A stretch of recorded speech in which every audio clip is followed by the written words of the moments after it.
Betul Pak. Memang Cengkareng kan pintu masuknya ke Indonesia ya Pak ya. Memang terus-menerus lah Pak kita lakukan perbaikan, revitalisasi, perbaikan servis, kemudian itu sesuatu yang terus-menerus Pak kita belajar. Tapi memang terkadang tadi gitu karena kondisi keuangannya belum pulih, kadang ada beberapa capex atau tambahan dana yang belum dapat kita kucurkan dalam waktu dekat, sehingga kita memang harus pintar-pintar Pak bagaimana kita memperbaiki service gitu ya dengan keadaan yang masih kita istilahnya masih sampai nanti full recover kita masih harus jaga gitu Pak.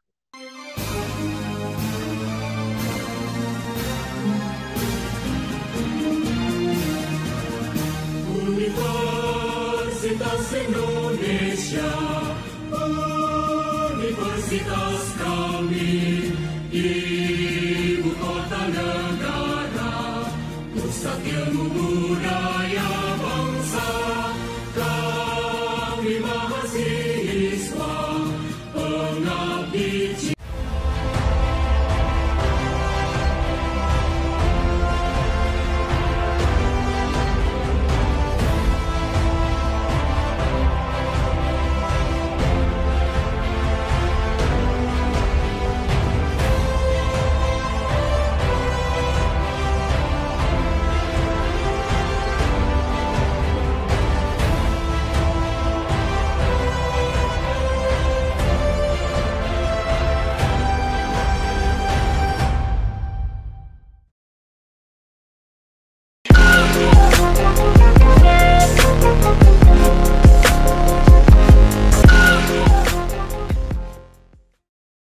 Assalamualaikum warahmatullahi wabarakatuh. Bersama Salam. saya Bambang Sadono di kanal Inspirasi untuk Bangsa. Mudah-mudahan kanal ini selalu bisa memberi inspirasi, motivasi, dan edukasi. Kami sedang mempersiapkan beberapa wawancara untuk ikut memberi makna 73 tahun Universitas Indonesia. Menurut rencana, wawancara ini akan kami lakukan melanjutkan buku pertama yang sudah terbit. Saat ini saya sudah bersama dengan salah seorang alumnus Fakultas Ekonomika dan Bisnis, yaitu Ibu Hilda Safitri. Beliau saat ini menjabat sebagai Direktur Keuangan dan Manajemen Risiko PT Angkasa Pura II. Apa kabar Bu Hilda? Kabar baik Pak. Ya, Alhamdulillah sehat. baik. Mungkin bisa Ibu ceritakan kenangan ketika kuliah di UI, kemudian merintis karir di banyak bidang keuangan BUMN, beberapa kali menjadi direktur keuangan, dan saat ini menjadi direktur keuangan dan manajemen risiko di PT Angkasa Pura II. Silahkan, Bu. Terima kasih Pak. Mungkin kalau flashback ya Pak ya, saya masuk UI itu tahun 89 Pak. Masuk ekonomi, kuliah di jurusan akuntansi. Saat itu kampusnya masih di Salemba Pak. Jadi eh, kenangannya banyak banget Pak ya. Kenal mungkin bisa dibilang kayaknya kita bisa saling kenal ya semua semua mahasiswa yang eh, belajar di sana gitu. Jadi dari angkatan mungkin angkatan 3 tahun di atas sama 3 tahun di bawah mungkin kita saling kenal lah paling nggak saling tahu lah Pak ya. Jadi cukup erat gitu ya. Suka belajar di perpustakaan, suka nunggu jam nunggu jam kuliah gitu kan, jam kuliah kadang-kadang yang pagi, kadang-kadang yang siang gitu kan, sambil nonton, sambil main, sambil makan gitu ya Pak. Jadi mungkin cukup dekat gitu dengan teman gitu dan kemudian saya lulus karena saya jurusannya akuntansi Pak. Jadi saya lulus langsung masuk kantor akuntan gitu. Jadi emang dulu kan kayaknya nggak srek gitu kalau nggak mulai dari kantor akuntan. Jadi saya masuk kantor akuntan Coopers and Lybrand ya dulu sebelum sebelum jadi digabung dengan PwC. Kemudian setelah kerja di akuntan, terus kayaknya saya tertarik dengan investment banking itu sempat masuk ke Dana Reksa ya Pak, Dana Reksa. Kemudian saya dapat beasiswa Pak di New Zealand gitu.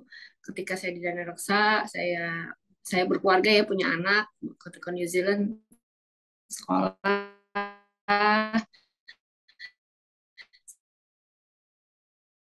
terus kemudian pindah ke UOB.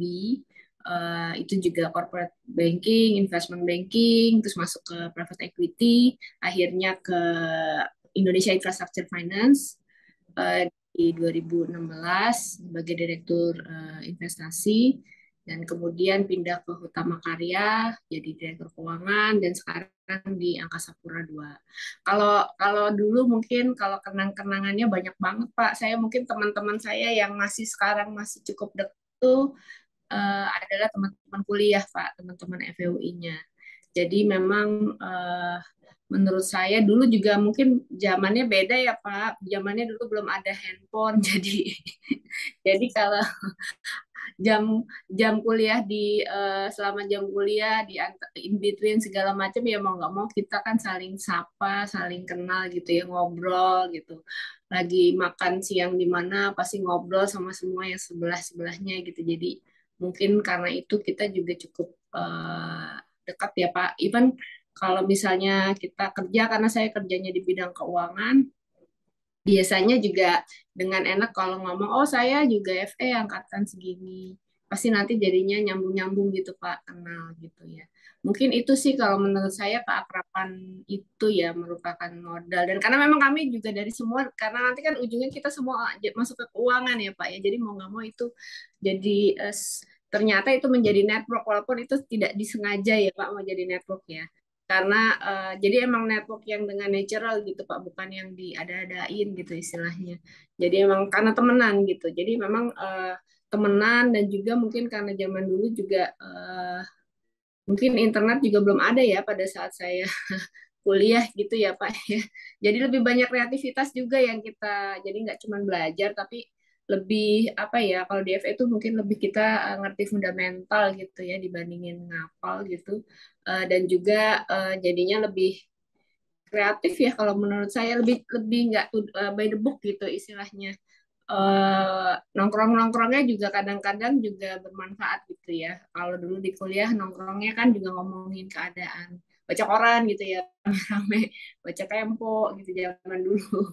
Terus jadi cukup cukup bekalnya cukup ini ya Pak untuk depan. Mungkin itu Pak dari Belajar ilmu pengabdi luhur untuk nusa dan bangsa. Semangat bincang gembira, sadar bertugas mulia, berbakti dalam karya. Mahasiswa Universitas Indonesia. Ibu termasuk yang cukup linear karirnya. Kuliahnya akuntansi, tugasnya di bidang keuangan. Tapi sekarang di Angkasa Pura II ini ditambah dengan manajemen risiko. Apa sebenarnya itu Bu yang jadi masalah di Angkasa Pura II ini? saya rasa manajemen resiko itu juga linear, maksudnya mungkin kalau keuangan itu memang sebenarnya awalnya Pak saya pengennya masuk teknik Pak. Tapi terimanya di FUI, terus tahun depannya sebenarnya saya diterima juga Pak di teknik gas petrokimia kimia UI. Cuman dulu dulu dia di Salemba, jadi saya nggak masuk. Karena kalau di keuangan gitu Pak, karena saya biasa itu dulu pemberi pemberi dana ya Pak. Saya kerja di bank, banking, di perusahaan non bank ya. Kita kan biasa untuk ketika memberi dana ke suatu proyek atau suatu klien, kita kan make sure bahwa uangnya akan balik ya Pak. Dengan baik, balik dengan return yang kita harapkan. Jadi mungkin saya terbiasa juga melihat apa sih yang bisa membuat investasi atau dana ini nggak balik modal, nggak balik gitu ke kita kan. Jadi in a way kan itu adalah resiko ya Pak ya. ketika kita tidak tidak mendapat hasil seperti yang diharapkan. Nah, jadi sebenarnya dari keuangan itu memang sangat erat dengan resiko. Jadi benar-benar harus dipikirin gitu. Ada resiko apa? Resiko bisnis, ada resiko strategi, resiko policy, atau kemudian kalau di Angkasa Pura mungkin kalau resiko itu bermacam-macam. Kalau airport suatu bandara kan memberikan jasa pada publik ya Pak. Ada resikonya macam Pak. Terutama kita juga merasakan karena bandara kan merasakan sekali dampak dari pandemi COVID kemarin ya Pak. Turun drastik di bawah 30% biasa, sehingga memang dari segi keuangan langsung sangat terdampak Pak. Jadi memang banyak sekali resiko bisnis, resiko regulasi, resiko karena juga bandara sangat erat, sangat highly regulated gitu Pak. Jadi memang hal-hal tersebut memang harus kita manage dengan lebih tersistematis lah istilahnya. Gitu. Mungkin gitu Pak ya. Jadi memang sebenarnya erat lah kalau dari segi keuangan memang dia harus melihat resiko. Sekarang khusus mengenai dampak pandemi ini kan Angkasa Pura ini termasuk ya tadi ya sudah disampaikan paling terdampak selama 2 tahun, tadi tinggal 30%. Nah, kemudian apa yang harus strategi yang dilakukan sekarang untuk pemulihannya? Ya Pak, mungkin itu dengan pandemi sebenarnya juga ada plus poinnya ya Pak. Dengan itu perusahaan juga jadi belajar gitu bahwa wah kita benar-benar harus mengefisiensikan biaya gitu ya Pak. Jadi mungkin mulai mikirin biaya. Mungkin dulu-dulu nggak terlalu dipikirin gitu Pak, karena mungkin zaman dulu nggak pernah kepikiran akan ada hal yang membuat traffic turun gitu ya, even di Cengkareng gitu nggak mungkin kan sepi gitu. Jadi sekarang kan sudah karena adanya pandemi mungkin jadinya perusahaan jadi belajar gitu ya, jadi bahwa naik turun traffic itu memang sesuatu yang harus di evaluasi dan dipertimbangkan terutama dalam efek biaya dan cash flow. Dan memang untuk ke depan, untuk rebound ke depan memang banyak yang kita lakukan Pak, terutama yang menarik mengenai digitalisasi ya Pak. Jadi memang pandemik juga istilahnya jadi membuat kita lebih apa ya namanya lebih menggunakan digital, lebih istilahnya membuat semuanya itu dalam platform digital sehingga memang jadi lebih memudahkan dari segi operasi. Jadi untuk ke depan memang dari Angkasa Pura itu banyak langkah Pak yang sedang dikerjakan gitu ya. Ada beberapa strategic partnership, kemudian ada juga digitalisasi dan juga mungkin lebih membenahi kondisi keuangan Pak. Jadi hal-hal tersebut yang dan juga dari segi organisasi juga akan lebih di apa namanya kita restructure sehingga lebih agile gitu Pak ke depannya. Dan juga dari segi nggak cuma masalah ini karena pandemi ke depan juga karena pandemi juga kan sekarang juga ada perubahan ya Pak ya yang datang yang travel itu mungkin sekarang banyak didominasi juga dengan kaum milenial Pak ya gitu, terus juga jadinya sehingga memang digitalisasi itu menjadi lebih penting gitu karena kaum uh, apa namanya generasi milenial itu lebih dekat gitu dengan penggunaan teknologi digital Pak. Iya, jadi pandemi memperbaiki sistem, memperbaiki manajemen, digitalisasi, efisiensi. Nah, jadi justru memberi harapan ke depan, apalagi sekarang kan sudah mulai pulih sekarang, artinya penerbangan sudah mulai pulih, walaupun mungkin belum kembali normal 100%. Nah, kemudian apa yang bisa digambarkan ke depan bagi Angkasa Pura II? Harusnya kinerjanya jauh lebih baik karena sudah belajar dan keadaan memang membaik. Gimana, Bu? Iya betul Pak, tapi kan efek pandemi juga membuat leverage kita sedikit meningkat ya Pak ya. Jadi memang tapi mentality the efisiensi biayanya itu yang terus kita jaga ke depan Pak sehingga kita bisa recover dengan lebih lebih cepat dan lebih kuat gitu ya. Itu kan temanya pemerintah juga gitu. Memang karena kita belajar, jadi seharusnya recovery-nya jangan lebih kuat, Pak. Itu tadi, Pak, kita ada beberapa strategic partnership, terutama untuk proyek-proyek untuk pengembangan gitu ya, Pak. Jadi mungkin ke depan kalau untuk pengembangan, kita juga akan menarik investor, Pak, sehingga kita juga belajar menjadi lebih baik, Pak. Ke depannya menjadi lebih, istilahnya menjadi lebih internasional, airport-nya lebih baiklah ke depannya.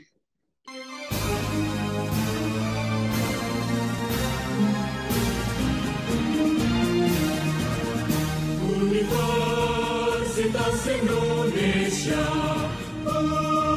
universitas kami, ibu kota negara, pusat ilmu budaya bangsa, kami mahasiswa, pengabdi cita. Ya, Angkasa Pura II ini kan membawai bandara nomor 1 di Indonesia. Jadi kalau bandara Soekarno-Hatta aja tidak performnya tidak lebih bagus, pasti itu tidak akan tercermin di bandara yang lain. Bagaimana pendapat Ibu? Jadi akan menjadi percontohan kira-kira seperti itu. Betul, Pak. Memang Cengkareng kan pintu masuknya ke Indonesia ya, Pak ya. Memang terus-menerus lah Pak kita lakukan perbaikan, revitalisasi, perbaikan servis, kemudian itu sesuatu yang terus-menerus Pak kita belajar. Tapi memang terkadang tadi gitu karena kondisi keuangannya belum pulih, kadang ada beberapa capex atau tambahan dana yang belum dapat kita kucurkan dalam waktu dekat, sehingga kita memang harus pintar-pintar Pak, bagaimana kita memperbaiki servis gitu ya, dengan keadaan yang masih kita istilahnya masih sampai nanti full recover, kita masih harus jaga gitu Pak.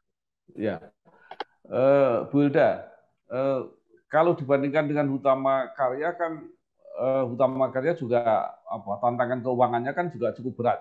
Nah, sekarang kalau dengan yang sekarang seperti apa? Oke Pak, pas kita saya masuk Hutama Karya 2 tahun yang lalu bersama-sama manajemen yang baru. Terus pada saat itu Pak, kita melihat dari itu kan pada saat COVID ya Pak. Nah, terus kemudian kita melihat traffic, terus kita melihat proyeksi ke depan gitu yang berubah dibandingkan dengan pada saat FS gitu ya, yang dibuat 5 tahun lalu.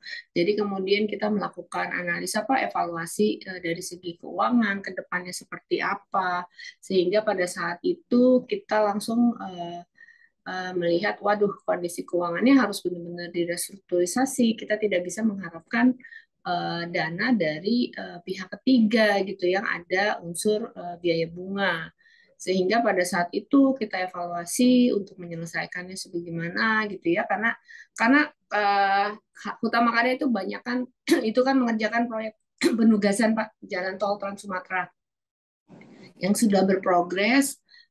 Namun itu tadi Pak, karena terutama ada dampak COVID dan juga dampak apa namanya, kalau kalau tol itu kan kenaikan tarif disebabkan dipengaruhi oleh inflasi. Inflasinya lebih rendah dibandingin yang diproyeksikan di awal gitu ya. Sehingga dari segi kelayakan IRR-nya menurun sehingga nggak bisa minjem gitu Pak. Nggak bisa menambah pinjaman lagi. Nah, pada saat itu kita diskusi Pak manajemen melakukan pendekatan lah ke semua pihak gitu, ini gimana ini kalau dilanjutkan susah ini berat, tapi Utama Karya penugasannya itu jelas Pak di bawah peraturan Perpres penugasan, dan juga semua hutangnya sebenarnya juga dijamin oleh pemerintah. Namun pada saat itu kita juga lihat waduh akan susah kalau terus menerus ada biaya bunga, nggak mampu nih perusahaannya, proyeknya nggak mampu gitu, menjadi tidak kurang visible, sehingga akhirannya kita sudah menjelaskan ke berbagai pihak Pak ya, banyak sekali lah yang kita istilahnya datang, kita kita harus menjelaskan ke berbagai pihak keadaan keuangannya, sehingga akhirnya kita berhasil mendapat komitmen Pak dari pemerintah bahwa untuk penyelesaiannya akan dibiayai oleh negara ekuitas atau dari PMN. Makanya kalau bisa dilihat dalam 2-3 tahun ini Hutama Karya menjadi penerima PMN terbesar Pak dari BUMN untuk menyelesaikan proyek jalan tol Trans Sumatera. Karena memang secara traffic kan Pak, yang namanya Sumatera memang jauh Pak ya dibandingin Jawa. Namun dari dampak ekonominya ternyata sangat besar Pak. Jadi dari kita melakukan kajian Pak ekonomi gitu dari LPM UI. Jadi semua yang ketika selesai itu dampak perekonomiannya sangat tinggi Pak. Jadi bisa dilihat misalnya kita sekarang dari Palembang dari Lampung Palembang Bapak Heni sampai Palembang kan sudah nyambung. Itu Pak sekarang jadi arus barang ya Pak ya, arus truk itu sangat tinggi karena tadinya mereka untuk ke Jawa atau ke Jakarta itu perlu 7 hari bolak-balik Pak kalau kalau truk itu sekarang dia bisa lakukan dalam 24 jam bolak-balik. Jadi sangat dampak ekonominya atau ekonomi IRR-nya tinggi-tinggi sekali, Pak. Sehingga dari situ makanya pemerintah memutuskan bahwa ini memang program strategis untuk apa namanya ekonomi masyarakat gitu ya. Memang ini jangka panjang ya, Pak. Ini mungkin permasalahannya karena kita harus menunggu sampai trafiknya benar-benar naik itu kan biasanya 10 sampai 15 tahun ya, Pak. Nah, karena itu makanya pemerintah memutuskan untuk mensupport, mendukung dengan memberikan PMN untuk menyelesaikan. Dan itu masih banyak, Pak. Ini kan baru 1.000 kilo. Nanti, tapi itu sama dengan ruasnya Jawa, Pak. Trans Jawa kan juga 1.000. Nanti akan nyambung lagi, Pak. Itu ada 2.700 sehingga habis itu pentahapan-pentahapannya akan dikerjakan dengan struktur-struktur yang lain yang lebih membuat sustainability dari Hutama Karya lebih baik. Jadi memang kalau Hutama Karya itu banyak Pak pelajarannya, terutama ketika kita merestruktur keuangan secara besar dan harus kita convincing menjelaskan ke seluruh pihak mengenai kondisi keuangan pada saat itu. Namun alhamdulillah berhasil Pak, jadi sudah mendapat komitmen untuk penyelesaiannya. Itu Pak, dan banyak-banyak hal yang dilakukan supaya keuangannya itu sustain Pak dari segi perusahaan. Itu pelajarannya cukup.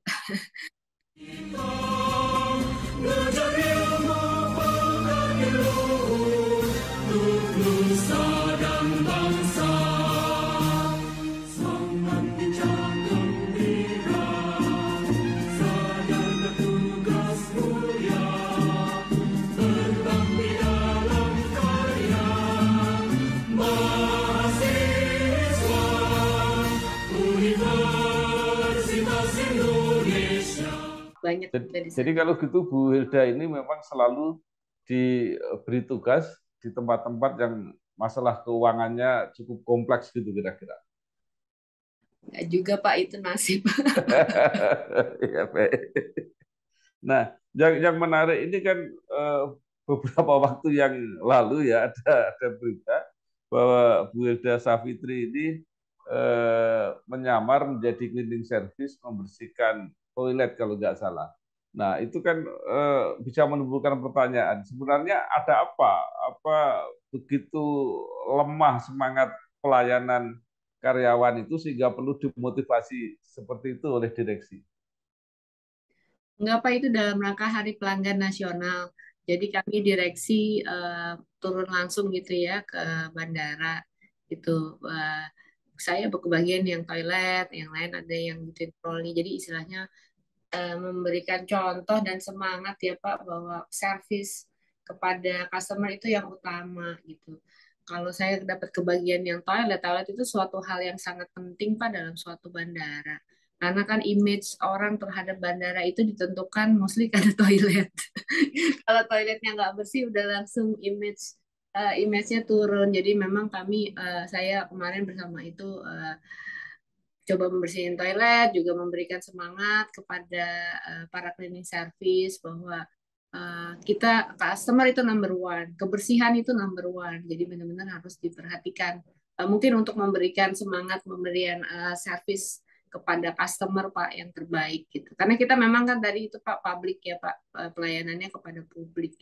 Itu Pak, jadi memang toilet itu sesuatu hal yang sangat penting dalam suatu bandara Pak, kebersihannya. Baik, Bu Hilda sekarang kembali ke UI.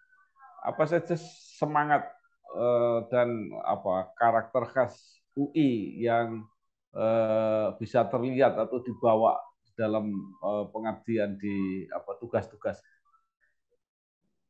Saya ngerasa di anak UI gitu ya, kita ngomong anak UI itu lebih istilahnya lebih humble ya Pak ya. Kita biasanya lebih erat, lebih kompak dan lebih istilahnya lebih harusnya lebih lebih mengerti isu-isu yang ada di masyarakat. Namun memang anak UI biasanya punya confidence level yang lebih tinggi gitu Pak ya. Jadi dan pragmatis Pak, istilahnya pragmatis tuh ya eh, pragmatis gitu, nggak neko-neko lah gitu ya istilahnya ya. Itu yang mungkin dan juga sebenarnya kan ya dengan sendirinya anak UI pasti pinter-pinter ya Pak. Karena awalnya juga udah sangat ketat gitu dan kita berada di ibu kota negara sehingga memang saya sumbangsi dari UI dengan sendirinya memang sesuai dengan harapan ya Pak dengan harapan dari negara itu menurut saya memang sangat-sangat inline kontribusinya. Eh, karena memang tadi daya pengen belajarnya itu cukup tinggi kalau menurut saya yang membedakan juga gitu ya Pak. Biasanya anak UI juga sangat care terhadap what's going on gitu di sekitar kita gitu. Jadi mungkin hal-hal tersebut yang membuat kita apa istilahnya mungkin akhirannya ujung-ujungnya kita emang akan berusaha sebesar mungkin untuk berkontribusi. Nah, kontribusi itu yang kalau menurut saya yang kita respect ya terhadap para alumni UI, kontribusi bisa ke sosial, ke pemerintahan, bagaimana kontribusi terhadap bermacam-macam hal ya Pak. Tapi mungkin ujungnya memang kayak di saya gitu mungkin yang besarnya di keuangan dan di private sector memang akhirannya ketika masuk ke BUMN dan merasakan bahwa apa yang kita kerjakan berkontribusi langsung kepada negara itu rasanya punya kepuasan tersendiri gitu ya Pak. Jadi memang ujungnya kan kita memang pengennya hidup kita ada kontribusi gitu ya Pak ya kepada dan jadi lebih berarti gitu apa yang kita kerjakan gitu karena berdampak langsung. Mungkin itu Pak. Jadi mungkin kontribusi kepada negaranya itu yang kalau buat saya cukup tinggi dan mentalitinya cukup kuat gitu ya. Nah, juga cukup strong itu apa namanya dan keinginan untuk belajarnya itu sangat sangat tinggi dan cukup agile juga gitu. Jadi istilahnya uh, kalau saya nih dari generasi Gen X Pak yang dari awalnya nggak punya telepon masih pakai telepon umum janjian bisa nunggu berjam-jam gitu kan miskom sampai akhir sekarang harus semuanya serba digital dan saya rasa itu semua adalah kemampuannya kalau buat saya lulusan UI itu punya kemampuan itu semua gitu jadi kita sangat sangat adapt gitu adaptasi terhadap perubahannya cukup cukup tinggi gitu ya Pak ya mungkin karena tapi saya mungkin sangat senang maksudnya UI itu buat saya besarnya di dengan UI-nya gitu karena itu tadi Pak 4,5 tahun sekolah gitu ya banyak sebenarnya saya pikir-pikir saya banyak mainnya gitu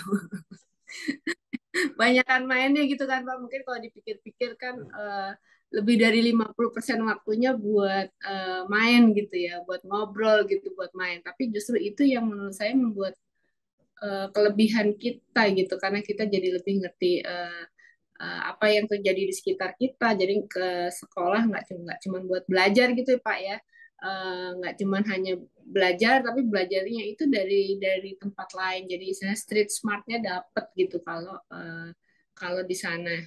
Saya mungkin nggak reflect ke zamannya saya gitu ya Pak. Mungkin saya zaman sekarang saya nggak terlalu ini aware karena mungkin dengan pindah ke beda lah dibandingin yang saya di Salemba yang lebih kecil gitu jadi mau nggak mau ngumpul gitu.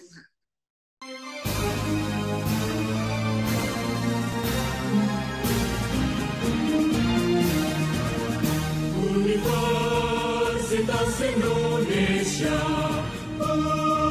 universitas kami, ibu kota negara, pusat ilmu budaya bangsa, kami mahasiswa, pengabdi.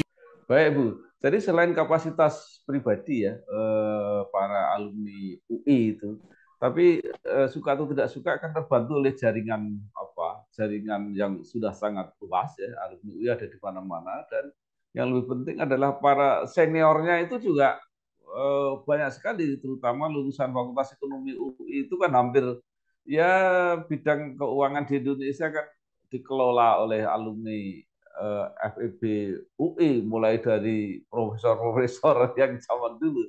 Nah itu bagaimana kesan Ibu? Iya Pak, itu tadi karena kita cukup kompak ya, dia maksudnya mungkin dari segi humble, jadi kita masih tetap ngerasa nggak pernah ngebeda-bedain orang dengan batan gitu Pak ya. Mungkin kalau temenan emang karena temenan gitu, karena uh, bukan cuman pengen sesuatu, jadi emang lebih murni gitu ya Pak. Mungkin saya merasa temenannya kita tuh lebih lebih murni gitu, nggak berharap apa-apa, sehingga mungkin jadi kedekatannya akan terus ke bawah, even jadi masih semua alumni pun pasti dia punya teman yang satu angkatannya pasti semua dekat gitu ya. Jadi walaupun udah tua-tua, mungkin sekarang semakin tua semakin dekat karena kan temannya jadi balik lagi gitu ya Pak ke teman kuliah. Kalau mungkin pas lagi kita kerja kan waktu lebih dikit gitu ya untuk bergaul gitu ya. Tapi kan kalau apalagi ketika sudah mulai pensiun kan waktunya lebih banyak Pak. Jadi kan semakin dekat juga gitu ya. Jadi saya melihat setiap angkatan itu pasti dekat gitu ya, antara yang dan yang sukses-sukses pun juga cukup ini Pak erat dengan teman-teman alumninya, dan iluni FEUI-nya memang juga cukup merangkul gitu ya Pak. Jadi sehingga memang acara-acara yang ada dan angkatan-angkatannya juga cukup dekat gitu ya Pak. Jadi memang secara secara natural ya kalau buat saya melihatnya. Juga mungkin karena kita dari Jakarta dan emang kebanyakan kerja juga di Jakarta, mungkin jadi lebih mudah gitu kali ya Pak. Mungkin mungkin kalau yang lain lebih tersebar gitu ya. Kalau di sini kayaknya lebih lebih ya ngumpulnya di Jakarta gitu. Jadi kalau ngadain acara mungkin lebih mudah gitu Pak. Baik, Bu Hilda, terakhir, eh, apa yang bisa disarankan ya atau diharapkan? Tadi Ibu mengatakan bahwa yang sekarang ini generasinya berbeda, yang dihadapi berbeda, fasilitasnya berbeda, tetapi dengan pengalaman Ibu yang berpindah-pindah tempat tugas gitu ya, apa yang harus disesuaikan, apa yang bisa disarankan pada generasi muda, khususnya yang kuliah di UI misalnya? Mungkin kalau buat teman-teman yang lagi kuliah gitu ya, uh, pergunakan masa kuliahnya itu untuk juga berteman gitu. Jadi karena memang istilahnya networking atau teman itu memang yang akan somehow membantu kita ke depan gitu ya, untuk berkarir dan untuk hal-hal lainnya gitu ya Pak ya. Eh, itu jadi jangan apa ya, ya belajar itu fokus, tapi juga jangan lupa bagaimana juga ketika menggunakan waktu luangnya. Saya dulu juga banyak ikut-ikut setiap ada kegiatan mahasiswa, saya ikut Pak, misalnya baksos gitu, acara baksos, acara macam-macam biasanya ikut gitu ya. Sehingga masa kuliahnya itu diisi dengan banyak hal karena kita belajar tidak hanya dari perkuliahan gitu, tapi kita belajar juga dari hal-hal lainnya gitu, terutama kalau sekarang ngomongnya apa, emotional intelligence, social intelligence, itu adalah hal yang kita belajar banyak ketika di UI gitu ya, bagaimana berteman, bagaimana kita harus menolong sesama, menolong teman ya, menolong teman itu nanti akan menjadi attitude kita ketika kita bekerja, karena kita attitude-nya adalah membantu gitu, sehingga mau ke depan pasti itu akan menjadi suatu poin kita ketika kita berkarir gitu Pak, karena at the end of the day kita harus punya attitude membantu, sehingga ketika bekerja tuh pasti hasil lebih baik, dan juga ketika kita belajar atau kita bekerja, kita memang harus fokus memberikan yang terbaik gitu ya. Harus terus-menerus belajar, jangan gampang menyerah gitu, ketika jangan kita menyerah, harus lebih apa ya istilahnya, dan kita harus adapt gitu, harus masuk ke dalam kondisi apapun kita harus istilahnya positive thinking gitu. saya memang biasa kalau udah biasa berpindah kan kadang masuk tempat kayak KAP2 saya nggak ada yang kenal sama sekali gitu ya. Mulai di tempat baru tuh kan benar-benar dengan zero zero network atau zero nggak kenal, tapi kan pekerjaannya itu in a way sama gitu ya. Jadi mungkin karena kita yang penting kita fokus di profesional, jadi dimanapun pasti uh, akan sukses ya, walaupun at the end nanti itu nasib atau Allah yang akan menentukan nih. Tapi kita memberikan aja, dan utamanya nanti jangan lupa untuk memberikan kontribusi atau kebaikan lah buat negara dan bangsa kita. Karena kita kan di UI ini kan universitasnya pemerintah gitu ya. Jadi kita memang harus give back ke negara gitu. Ya, menarik sekali yang disampaikan. Jadi kapabilitas, profesionalitas, kemudian ditambah niat mengabdi, membantu orang lain, kemudian dengan komunikasi yang baik dengan lingkungan, itu adalah ramuan dari kunci sukses. Kira-kira seperti itu, Bu, ya. Kira-kira, Pak. Iya, baik. Terima kasih sekali kepada Ibu Hilda Savitri, Direktur Keuangan dan Manajemen Risiko PT Angkasa Pura II, alumni Fakultas Ekonomi dan Bisnis Universitas Indonesia. Mudah-mudahan memberi motivasi dan inspirasi kepada kita semua, terutama kepada generasi muda, para mahasiswa yang masih belajar. Kali lagi terima kasih. Sukses terus, Bu. Terima kasih, Pak. Wassalamualaikum. Ya, wassalamualaikum warahmatullahi wabarakatuh. Terima kasih. Waalaikumsalam. Negeri